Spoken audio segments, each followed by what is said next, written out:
খাদিজা, খাবার নিয়ে আসছি তোমার জন্য বাইরে। এই দেখো, চকলেট হাসি দিছো। ও, এটা আবার কি খাবার?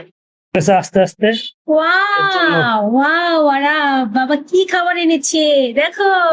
মা বাবাকে খিচুড়ি। অনেক অনেক থ্যাঙ্কস, ধন্যবাদ আপনাকে অনেক। দেখি তো ওই তো খেয়ে কিরকম স্বাদ। ইয়াম্মি, অনেক স্বাদ। হুম, খাবার তুমি একটু নিবা? নাও, বাবা মজার খাবার আনছে, নিবা? না না, নিবে না। আচ্ছা, আপনি একটু নেন। না আমি খেয়ে আসছি। অনেকদিন পর একটা মজার খাবার খেলাম।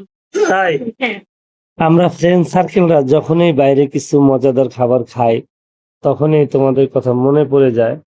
আমরাও তো আপনার জন্য ওয়েট করি খাবার নিয়ে। খেতে পারবো না পুরাটা? না, এত খেতে পারবো না। ও, খুব সুন্দর একটা দিয়ে দিচ্ছে, কাজে লাগবে। খুব সুন্দর একটা মাটির হাড়ি দিয়েছে, এটার ভিতরে কিছুই ভাঙানি যাবে না, হাড়িটাও কাজে লাগবে। তাই